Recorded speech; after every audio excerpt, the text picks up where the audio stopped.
Welcome to Nerdities. Bitches. No topic too absurd, no statement too asinine, no question too interesting. That's right, folks, another Nerdities interview show. I continue to be Mike, joined as ever by Justin, as well as our... And I'm still Joe. Ever be Joe. Our guest tonight, creator of So-Called Living, and apparently a lot of other stuff too. I'm Mark Maia. Thank you for your time, Mark. Thank you very much. So-Called Living, breakdown I saw involved vampires, werewolves, zombies, all that stuff. But please, tell us more. Yeah, so I'll give you the sales pitch. All right, so So-Called Living takes place in a world where the extraordinary is ordinary. All the monsters you know, vampires, werewolves, zombies, they all exist in this one world with us, and they coexist with us normies. But it's not an apocalyptic world. It's a world just like ours. So you could be sitting on a bus next to a werewolf and across from a vampire, and you're whatever. You're just a normie. But everybody is aware of that. It's not like there's a group of people living in the shadows because they're vampires. They could be your barista. It doesn't matter. It's basically our world, and monsters have grown up with it. And the story revolves around a guy named Jack who gets turned into a vampire and has to learn to adapt to this new way of living. And unbeknownst to Jack, he gets the notice of mobsters. First thing he does is he actually, before he knows about the mobsters, he reaches out to his buddies for help. And his buddies are morons. So this is a dark comedy. So his buddies are morons. And they're pretty much the laugh track. And then the mob, who they're very serious people, they're very nasty people. They find out that there's a new baby vampire in town, and they're very interested, and not in a good way. So they start looking for him, and Jack, although he's dealing with these new situations with his life, which are like, first the problem he comes across is like he can't get into his apartment because there's nobody to invite him in. He's just got to learn to adapt to all these new rules. It's not like he doesn't know them. It's not like they're not known by everybody. Actually, in issue 2, he's getting mocked by like little girls that would be like, "You shouldn't be out in the daytime." He's like, "I know."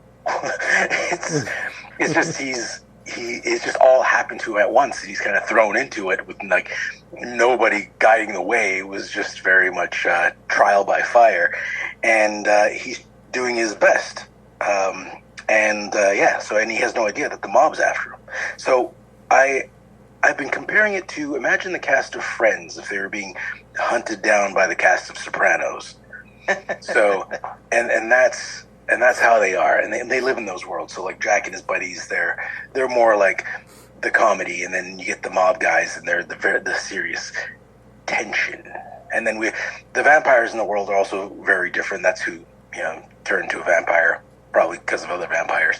So unless you're like Morbius, and some other reasons, but they're like, imagine Sons of Anarchy if they were vampires. So they're not like Twilight or Dracula. Okay, it's a bit dark. There's like a uniformity to it, like a structure to that world. Like when you take an alternate universe, like an alternate history kind of thing, I always love those worlds, but I always wonder, like, did you take a lot of time to change the lore of these characters? Or you go with like a standard version of most of these creatures? What I wanted to do was give people something they know and present it in a different way. So I didn't want to change how vampires work necessarily. Yeah, there's some rules that give and take, like the siring rule, for example, where like I can control you because I made you. That is give and take, and depending what story you read. So that is one we don't use. But the whole holy water, fire, silver bullets on werewolves. So like all that stuff all is something. Yeah, so all the stick, because I didn't want to reinvent anything. I wanted people to get into it as quickly as possible. So I wanted to present them with things they know, but just in a different way. So because it's a dark comedy, and it's a very character driven story, and the way everybody's very nonchalant about what happens that's the different take on it. So, and if anybody wants to read it, there's book 1 is free on Global Comics. You can just read it there. It'll be free forever. The digital comic there is always free. Smart plug. In line what we were just talking about, is this world, it seems like this world it isn't new, the supernatural. This has been like baked in. This has been part of the world for a long time. It's the way the world's always been. Yeah. So it's I set the rules for the world. I made backgrounds for the characters, and then I let them loose in this like sandbox of a situation, and I write what I see happening in my mind. So I don't necessarily know every little step that's going to happen. I know the main beats that they're going to take to get to I know the main beats are going to happen, but I don't know every step that they're going to take to get there. So once I define all the characters, then I can just kind of let them play and have fun with them. And how does one person respond to another person's comment based on the fact that he's an idiot and she's a hard ass? So like, how does that go play back and forth? So big on dialogue. Because anything I write, I tend to get lost in the quagmire of dialogue. But it's very important to you, I'm guessing, because since the story isn't really plot based, it's more character based. Yeah, it's a very character driven story, and the dialogue, I try to keep it light, so I don't try to. I don't have any characters that are like exposition machines, so I don't want to necessarily explain everything and kind of I don't want to. I understand that people who read these comics, they're intelligent people, so they're going to be able to follow along with what's going on. But I also don't overcomplicate anything. So it's kind of like overhearing a conversation at a diner, and you can kind of put it like you've never met these people, you don't know their situation, but from what you're overhearing, you can piece together what's going on, and that's kind of how I write. I know that because we're in the same world. I know you know what's going on, so I'm just going to talk to you. I'm not going to have to explain everything to you. And the one time I actually do an explanation thing, it's a bit to get to know Jack, because he actually explains something that the reader already knows. Because in book 2, he explains to his friend Tim what happens in book 1, but he does it in a way where he looks like the hero. So it's like basically like he altered the reality, where his girlfriend was like wooing over his whatever he's done, which she wasn't. And like he stood up to these vampires, they came at him, which he didn't. So unreliable narrator. Yeah. So and that's the thing. I think I have a caption on there, and it says from Jill, which is his girlfriend, and the little yellow box that says it's like a note to the reader that this story is being told or narrated by an idiot. So that was it's like a little tagline there.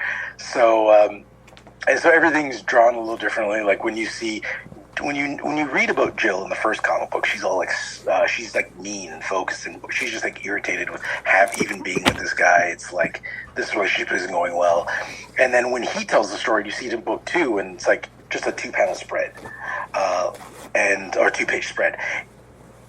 She's got like hearts in her eyes, and she's like, "Oh my God, Jack, you're amazing!" Like that's how he's telling the story. So that's the only time I really do anything like over-explain anything, and it's just because it's part of the joke.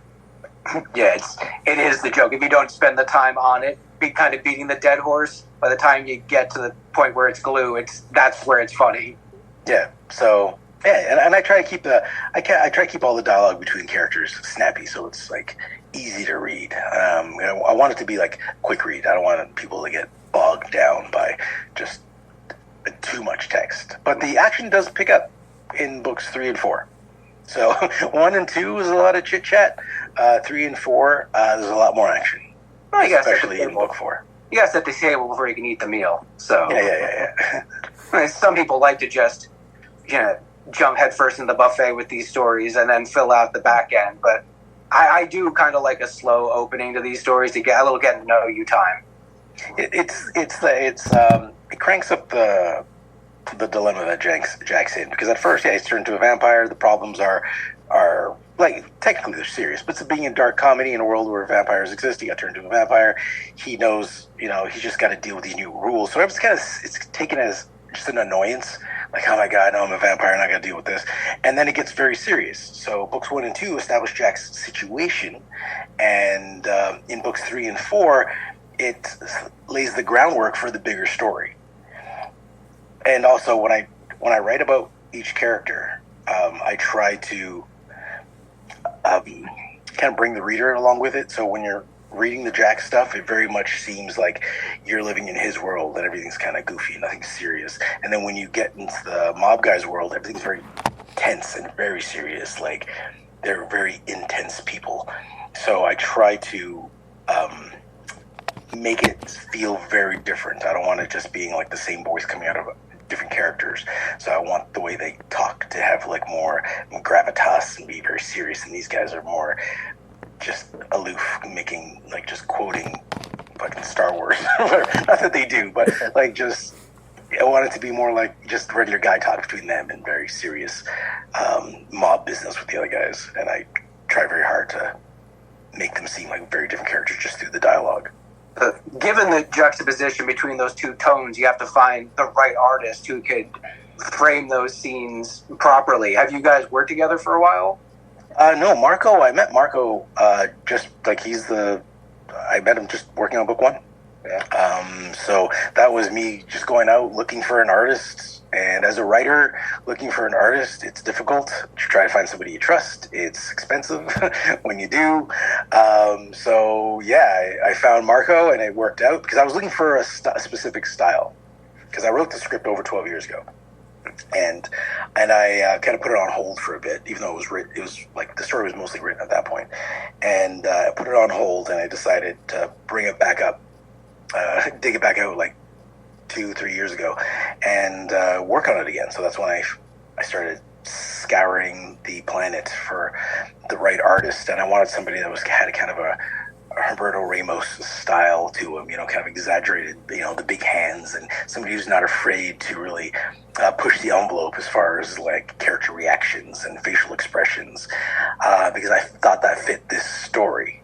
So, and when I found Marco, I turned away tons of artists that I found on Twitter because all their styles were very anime, which is fine if you read manga or if it matches the tone of your story, but that doesn't match the tone of my story. So I was like, it was one of those like, it's not you, it's me. You know what I mean? Like, it's not your artwork is great, but that whole manga style doesn't match my story. So when I found Marco, I was very, very happy, and he's getting better. Like, if you see books 1. But the art in book 2 is better than 1, and 3 is better than 2, and 4 is better than 3. Like, he's getting more comfortable with the characters, and I even think that shows in the cover work. Like the cover work for book 4 for the standard cover is mint. I love Marco's standard book cover. Yeah, that's a very interesting distinction to say he's got a very Humberto Ramos type style, but isn't overly anime or manga, because he's definitely, like, coming in when I first started seeing his work on like DV8, he was really manga, but then he's kind of found his own thing where you can still see those influences, but it's not over the top Japanese style. It's very we're going very inside comics here, folks. Talking about one specific artist style versus an entire genre. And so if you don't know what we're talking about, that's what Google's for. The other series he did, was it Out There? He did Out There, Crimson. Out There and Crimson. Yeah, Crimson. Yeah, and that's when his style starts tightening up, right? Like, it wasn't that, because if you look back at DV8, when it first came out, you look at it, you're like, wow, this is amazing. I love this guy. And then you look back at it, it was like, it's kind of janky compared to his very stuff now. loose. It's very loose. If you have an artist's eye, I was a teenager when that came out, and I wasn't that great, but even I'm seeing like, oh, he's got a lot to do. He's got a whole lot to do. By the time he comes around to, I think, Spectacular Spider-Man, we really see like the Venom storyline he did, where he was able to do such interesting things with an amorphous character like that. You're like, all right, he's got it. He knows what he's doing. Yeah. So he's like nailed it. Actually, fun fact, I did reach out to Ramos. Surprisingly, he did not respond. He's a busy man, I But I was like, hey, I was going to take a shot in the dark because I heard talking to my wife. She's like, what kind of art are you looking for? And I was trying to explain it, and I was like, she doesn't know who Roberto Ramos is. So I downloaded some images of like this. This is the guy I'm looking for. I was like, you know what? I'm just going to message. I'm just going to send a message out to Roberto, and then see it. Just sit it out there, and maybe I got him on a good day. And he's like, you know what? I want to make a lot less money today. Yeah. And I want to work on an indie book, and maybe I got him on the right day, but. Maybe you get him on a day, he's willing to give you a cover. At the very least, getting a cover from a guy like that, that would be awesome. Changes the dynamic of the entire project. Yep, that would be fantastic. I also reached out to him again. I was like, maybe just to poke him again and be like, just a cover? How much is a cover? Like, how much? And, we can talk about it. It's just one day of your life. Just one real splashy image, bro. That's all I need. Yeah. Mind you, I think it was him that did one cover. I'm pretty sure it was Ramos that did a cover I did not like. Was for, I think it was Spider Island, where's Mary Jane in the web. And she's like, but her eye is wonky. It's like it looked like it was coming out the center of her head the way it was. Something about that cover. I just remember looking at it and being like, this looks weird. How'd you let that thing through? Like, this was your choice for it. All right, man. Yeah. Joe, you got something you want to ask? So, I'm looking over your extremely fun Kickstarter. That is a great video, by the way. You watched the video? Oh, good. Yeah, that's a great intro video. Could you tell us more about your also congratulations on surpassing your goal. Oh, thank you. On there, Hey Joe, we gotta tell him he needs people to go to it. Yes, but yeah, well, keep. I do because I'm pledging. It barely covers the printing. Oh, could you tell everybody out there about your rewards, because you're going through your variant covers and they're fantastic. So okay. So I'll give you the high level pitch of each, and then we can break down any of those you want. So. First, you got your standard covers, and those are covers drawn by Marco Leona. That's the artist who does the inside work. Those are the standard covers. Next, you go one tier up, and you got a limited run of elite covers, and those are drawn by guest artists that I reach out to do just a cover. So this one was John Little did the yellow cover that you see there, and he's was nominated for Doug Wright Award, which is a big award in Canada here. But it's for like animation and character work and etc. So I got him to do that cover, and that was a lot of fun. And then the Pink Bunny cover I actually did myself. It was I had planned to have a guest artist come do that, but that fell through. So I ended up doing that one myself. And I wanted to do something that was a kind of shout out to the Blood Bunny Colony, which we'll talk about later. And the next ones, next tier up is the obligatory sex pot edition, and that is playing with the idea that if you want to have a successful Kickstarter on comic book, you need a sexy cover. So I just put a sexy cover that kind of plays with the idea, and I put a badge on it that says obligatory sex pot edition, and I just had fun with it. So those are like sexified scenes that do happen in the book, but they're all like just uberly sexified. Like actually the fighting sex pot edition, where it's all the girls just scrapping on the cover. That's just the female version of the standard cover, where all the guys are fighting on the cover. So I thought it would be funny to get a sexy version where I was like, if all the guys are fighting in the scene, what are all the girls doing? I know, let's do another cover by another artist. Larry Twasson did those two covers. And I was like, let's have them scrap it out. I think it'd be kind of fun to do. So those are the three tiers. And then, I also have the catch-up packages. So or the catch-up tiers, where if you've missed the first Kickstarter, which was earlier this year for books 1 and 2, you can get books 1, 2, 3, and 4 in whatever, like standard cover elite or obligatory sex pot editions. And you get them at a discount. So you get like $5 off. And keep in mind, all the prices on the site are Canadian. So they say CAD. Because like it says $80 all in for the Canadian one, where you get like all 6 variant covers and the digital for all of them. It says $80 Canadian, but it's like $59 American. So quite a change, quite a difference. What a deal! Yeah. So, and then as far as add-ons go, there's the ones that stand out are actually there's really one standout one, which is the Blood Bunny keychain, and that's it's a bunny keychain. And if you get the keychain, then you're inaugurated into the Blood Bunny Colony, which is this membership that if you get the keychain, you're in this membership, and then for every so-called living Kickstarter that comes out after, you get a benefit of some sort for that Kickstarter. So people who backed the first book and picked up the keychain, their email was added to a list. So when they came back, they're either going to get a free upgrade from the standard edition to the elite edition, or from the elite edition to the sexbot edition, or if they don't want the upgrade, they can get a free limited edition print and sticker set. So it's completely up to them, and that's only available to people who got the keychain. So whoever gets this keychain will get the benefits from the next. We'll have an option of benefits in the next Kickstarter. That's a heap and helping of options right there. It is. So, yeah. And I try to keep the pages clean and as easy to follow as possible. Yeah, because with that many possibilities, you could get bungled pretty quick. We know you worked in the video game industry for a while, quite a while, it would say, as your bio says. So, what's your perspective on the way the industry is these days? On the video game industry? Yeah. Well, everybody's getting fired. That part, yeah. so that sucks. It sucks if people working. It's great for studios who are looking to pick up some artists and programmers because they're everywhere. And I have a lot of friends that are being affected by this because I've been in the industry for like 25 years, so I know a lot of people there.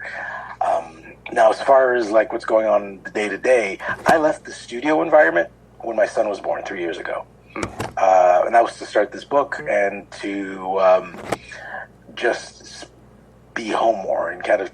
I needed a change. I was like, I got a son, time to make a big move, so I left the studio environment. But I still do contract work, so I still am a contracted creative director, but I work by myself in here in this like little space, so I'm kind of miss out on like the everyday day-to-day stories of like this and that and any turmoil that's going on unless I read up on like Kotaku what's going on. But I've been so busy, and I tried not to kind of dwell in the drama of the video game industry, but it's always going to be there. It's been the same for a bit. It's getting really big. Everybody's all like, it was a while ago where all the big guys were buying all the little guys. So, I mean, new studio that opens up, they just want to get swallowed up by a big guy because the owners want a payday. That's how it works. Well, the term embracer group is one of the scariest things I ever heard. You start to find out what's in their portfolio. It's no wonder the industry's the way it is. Yep. Between them and there's crazy like deals that are like having shockwaves through like the industry of like guys trying to impress somebody with a lot of money, and so they build up this giant company, and the person's like, "I'll pass. I'm not going to buy your company." So I was like, "Well, I guess I got to fire all these people." Oh, must be time to downsize. I can't make the bills. Yeah. So, what are you playing currently? I guess the question would have to be Xbox, Sony, or Nintendo, or PC. I always forget. There you go. PC is our friend. Yeah. So I used to be a big console guy, but since I started my YouTube channel, I've really had barely any time to play anything. So I've switched over to Steam Deck because my Steam Deck, I can just play in bed or in the car because when we're in the car, my wife likes to drive, so I'll just sit there. Works out for me. So I'll play my Steam Deck. And like I just finished Metro Exodus, and then from that I like knocked out the Untitled Goose Game. I'm just going through my old games in my Steam library that I was like, I really want to try this. So I got that out of the way, and now I'm playing Cyberpunk. Okay. But I gotta tell you, Cyberpunk on the Steam Deck is difficult. Is a lot of small text. Yeah. And I'm looking at some menus that I'm so overwhelmed because the letters are so small. Like I could play it on my PC. I could just turn it on and just like pick up my Xbox remote and start playing. But I never do because if I'm sitting here, I'm working. So it's like I only get up by the end of the day. So after we finish talking, I'm gonna go to bed. I'm gonna go to bed. I'll open up my Steam Deck and start playing. Unless my wife wants to watch the season 3 of The Bear. I love The Bear. Well, it's great. It's episode 2, season 3. I think is what we're on right now. So I fantastic. just wrapped season 3. Yeah, I'm at season 3. I'm on season 3, episode 2, I believe. That's where I'm at. My wife and I just watched the finale of season 3. Oh, it was good? It's good. Yeah. It's not my favorite season, but it finishes strong. All right. Leaves you on a Is it gonna be season 4? Yeah, they filmed 3 and 4 back to back. Oh, nice. They leave nice. you on one hell of a fucking cliffhanger, though. Oh, my wife's gonna hate that. Yeah. Yep. Especially since we just started watching it recently, like in bed. So we just like binged through season 1 and season 2. Same. We did that in like 3 days. Yeah. So yeah. So she's gonna hate not being able and having to wait. Mm-hmm. She's not gonna like it. Yep. Yeah, that's the worst part about starting a series deep into it. You get all of this at once, and then are forced to go back into like the 2000s when we had to have commercials. We had to wait for things on a weekly basis. Yeah. No. Binging has screwed us up. Unfortunately, we don't exactly have a metric fuck ton of time. We're gonna have to call the game right now. We're gonna get all the socials out to make sure everyone who's listening is following you and is up to date with the Kickstarter. All right. So you can do this. Go ahead. Joe, do you have all the socials?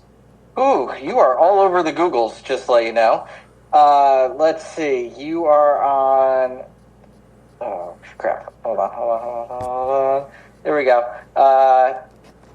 Your YouTube channel, Board Game Coffee. We got you on the Instagrams. We got you on the Kickstarters. The X. You're Twitter. everywhere. Twitter. We don't call Twitter. it that, Joe. Threads. You're on Threads. What is the actual socials there, Joe? Yeah, Board Game Coffee. Just Board Game Coffee? That's the word everyone needs to look up? Board Game You Coffee? can also Board Game Coffee or So-Called Living. So I have them for both. I don't have a YouTube channel for both, but I do have socials for both. So I'm mostly on Instagram than anything. So that's the easiest one for me to work in right now. So So-Called Living on Instagram and Board Game Coffee on YouTube and Instagram. But then I have all the other ones, but I'm not on them as much. I understand that.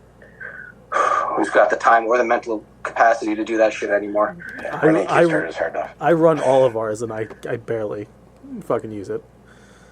Yeah, it's a chore, man. It's like come up with content all the time and do it. So I was like, I can't do it. Like I had a goal with my YouTube, with my Board Game Coffee one. I was like, I want to break 10,000, and then I did. And then after that, I lost steam. I was like, Jesus. It's like I got shows to plan. We're writing things. We have shorts to film. Like I can't sit here and do this. It's driving me insane.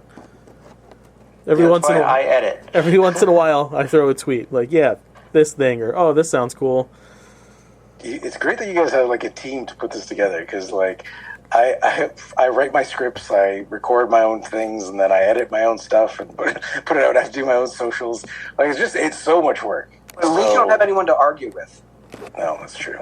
It's true. I don't have anything to argue We're with. family though, so it's we have no choice. That's great. My family doesn't even want to talk to me during a Kickstarter because they'll feel be guilted into backing me. They're not comic book people. They don't even understand Kickstarter. Half of them don't even use the internet. We feel you. We feel you there.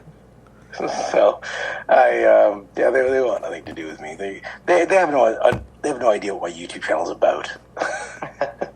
Like I have almost 17,000 subs on my YouTube channel, and I don't think any of them are members of my family.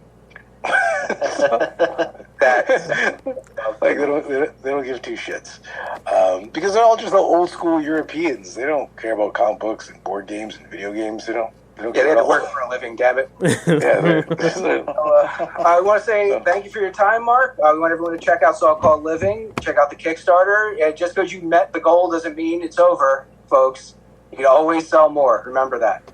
Yep, and it's the best way to get them right now. If you've ever been to the only way. Remember, always sell more. So we will all wave, even though, right, we're on video. We'll wave goodbye, wave. say goodbye, and the standard nerdies fashion, we can tell you about this one. My brother used to say stupid stuff all the time, and one of them was "fuck bye." That actually came out of his mouth. So we adopted it, and then we signed off by saying "fuck bye." Fuck bye. Fuck bye. Oh, fuck bye, guys. Yeah, there you go, Mark. Record. Because of the end of civilization, the Clamp Cable Network now leaves the air.